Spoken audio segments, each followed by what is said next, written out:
Hello everyone, Beastman Games here, and today I'll be reviewing the half remastered Sonic Colors game, which is called Sonic Colors Ultimate for the Nintendo Switch. The original Sonic Colors came out on Nintendo Wii 10 years ago on November 11th. I've only played the original Sonic the Hedgehog back on the Sega Genesis as a kid, then Sonic Advance on the GBA, Sonic Generations on the PS4 through PlayStation Now, and recently on the Switch, Sonic Mania. I've also seen the live-action Sonic movie with Ben Schwartz as the voice of Sonic the Hedgehog, which I thought he did a really great job with, and I really liked the design, except for except the one before they fixed the design of the movie, and the one with Jim Carrey as Dr. Eggman. So I know Sonic pretty well. The story of this game and the plot is about the same as any Sonic game, which is to stop Dr. Eggman from a villainous plot to destroy something. Except this time, Dr. Eggman is taking over planets to make an amusement park and gather alien creatures and use their powers, called Wisp, to make his equipment more powerful and try and take over the universe, and it's up to Sonic and Tails to stop him. The writing for this game is clearly for children and is really stupid in my opinion, and didn't think any of it was funny. But this game is meant towards a younger audience, towards new Sonic games, so there you go. This remaster though has some good quality of life changes and game modes from the original, as in a Metal Sonic Rival Rush mode, which is a new addition where if you complete a stage with a high enough score, you'll get a chance to race against Metal Sonic, and he can be pretty challenging to race against, which is that it's only challenging if you don't know the stage all that well, and of course if you're not fast enough, which in this case, in this game, it can be pretty hard to be really fast because there's a lot of platforms and obstacles in your way. There's a game mode which was in the original, called Game Land, which is a local 2-player basic version of a 3D Sonic game in a bland environment, controlling a robot Sonic, trying to collect Eggman parts for extra points, and to earn more levels, you need to collect red coins inside the main game, and then once you collect all the red coins in the main game and get all the levels from the Game Land, you actually play certain levels in the Game Land. They'll have like colored gems on there, and those are actually Chaos rounds, and if you collect all those, then you get to play the whole game as Super Saiyan Sonic, which is just Gold Sonic. And the next game mode, which was in the original, is the Egg Shuttle, which is just basically you going through all the stages without any stops or breaks, and to score high up on the leaderboard. So once you exit, you have to start all over. But I heard the bosses on there are actually pretty challenging, but I'll talk about bosses in a moment. There is a new Cosmetic Shop that has been added to the remaster, which is that you can change your look with gold amusement park tokens that you can earn in each stage, or like at the end of a level, if you break the highest score, like the actual numbers, like the scores, and your scoring, like the scoring letter, it'll actually drop some amusement park tokens for you, and also a Tails save little item also. But I didn't touch anything in the Cosmetic Shop because I like the original classic Sonic look.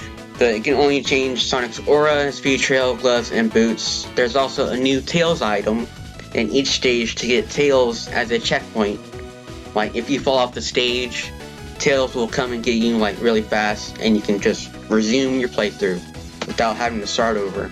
The visuals of this game do look great with improved lighting and character models, except the in-game cutscenes are still from the original Wii port, which can look dated and old, which I have no idea why they decided to skip the polishing of the in-game cutscenes but polish the gameplay instead.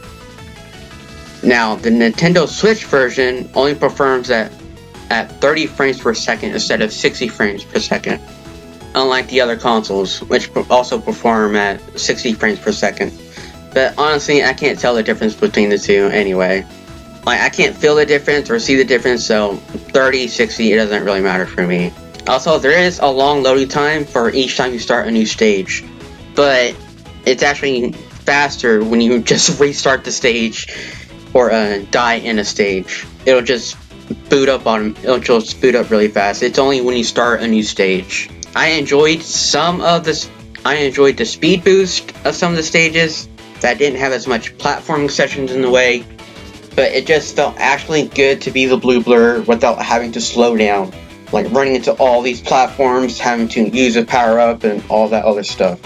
I loved all the vibrant colors of each stage, like Sweet Mountain with huge candies and other sweets everywhere.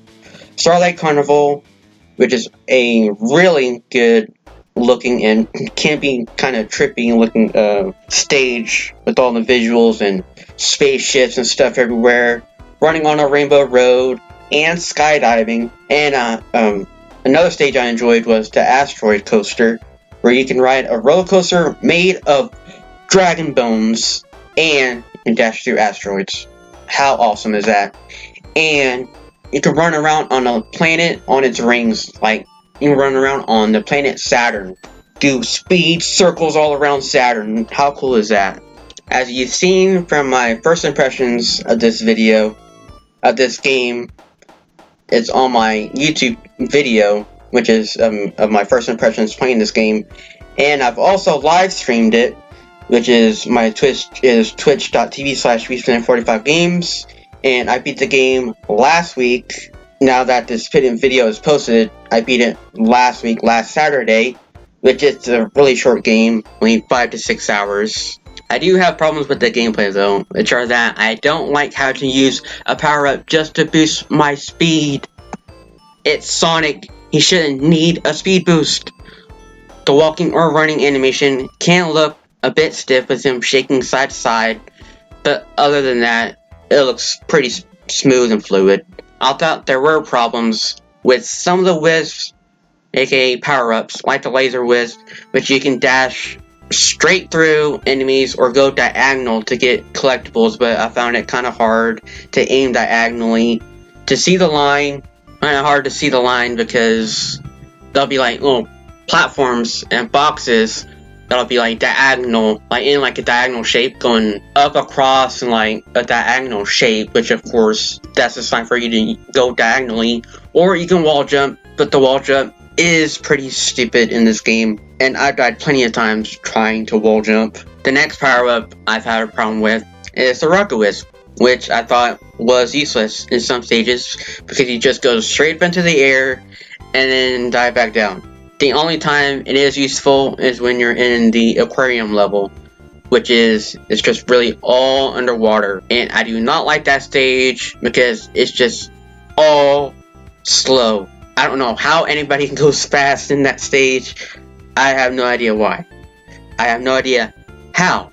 The next power up I've had a problem with was the Drill Wisp, which can be hard to control because it can go a bit too fast and it can glitch out if you hit a wall. A new Wisp that's been added, or power up, is the Ghost Wisp, which is only used to find collectibles and float to get through some stages, but it moves too slow and can't really dash with it, and you can get by stages without even having to use the Wisp. There will be enemies that are like above you and below you, so you can just pounce on them to go straight up to wherever you need to go. There's also the Spike Wisp, which can attach to other platforms, and it can go fast and you can jump with it, but it's the only power up, which I don't know why, that has a spin dash, which is like you hold down the down button and just tap A rapidly or B or whatever, and it'll gain speed, and then you let go and then it'll just start dashing. It's basically like the blue ball when Dash turns into like a blue ball in the old games, and then he can just go straight off. But somehow it's in a power up instead of Sonic actually doing it himself. That makes no sense to me. Also, you can't use the D-pad to move at all, which this game is basically a platformer like Super Mario and stuff. This game is only 5 to 6 hours long, so it's really short, because like all Sonic games are, they can be pretty short, but it is really replayable to improve your score and play other game modes, which also to try and collect those red coins so you can gain more levels into game mode, the Sonic Simulator, and get all the Chaos Emeralds, and eventually play as Super Saiyan Sonic, or just Super Sonic. The bosses are very easy. They can repeat the same moves over and over again, and they'll have you'll face the same bosses each time, except they'll have a different look or a different move. It's practically the same except for the very last boss, which has you on the move while he sends out unpredictable attacks differently each time at you. But it can be unpredictable. The last boss, he'll announce his next attack, which is good, kind of, because that makes it still predictable, but yet also unpredictable, because he'll send out blocks like the cube shape or whatever, which is part of a Wisp. I still don't like, because it just slows everything down even more. You turn into a cube and break other cubes. Anyway, the cube attack that he throws at you, it can come at you in different shapes, so you have to dash through side to side, but with the analog stick it can be a little bit hard to control. The input isn't always exact. That's the only problem I had with the boss fight. That's it. With that last boss fight. And it's kind of hard for me trying to get an S on that, just because of that cube attack. This is my first time ever playing Sonic Colors, but I know a bit about the power-ups, or Wisps, is because I played Sonic Generations, and because Sonic Generations has stages and levels from previous 3D Sonic games, so I know a bit about the Wisps. It's just not used as much. There's only some of them that you can use. Sonic Colors has all the power-ups. Sonic Generations only had a tiny bit of them. The gameplay stages in this game can feel a bit slow for veteran Sonic game fans. There are too many platforms, and some of the power-ups you can use to get across stages that can make you think instead of just rushing forward like Sonic should be, or like a Sonic game should be. The gameplay core of this game is like if Sonic was like a Super Mario game. You have all these different stages. You're in a flat plane. You can go through the next stage after next stage, and then go to a new area, and then go through those stages. And you have power-ups. So basically like a Mario game, which Sonic shouldn't be like a Mario game. Sonic is supposed to go fast, and the levels just keep going, and there's no stages to stop at. The game just keeps going, stage after stage, without having to choose a stage. A Sonic game just keeps going. In conclusion, this is a good half remaster of a beloved 3D Sonic game, while also being one of the slowest in the series.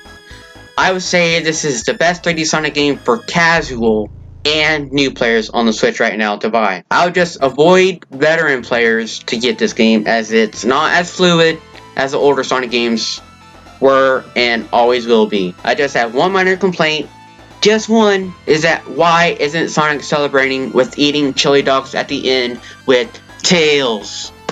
That's what they did at the end of Sonic Generations. They had a whole party, it had a good ending, and then by the end, Sonic and Tails and his pals all had one big picnic and ate chili dogs. So that's my review of Sonic Colors Ultimate for the Nintendo Switch. Let me know what you think about this game.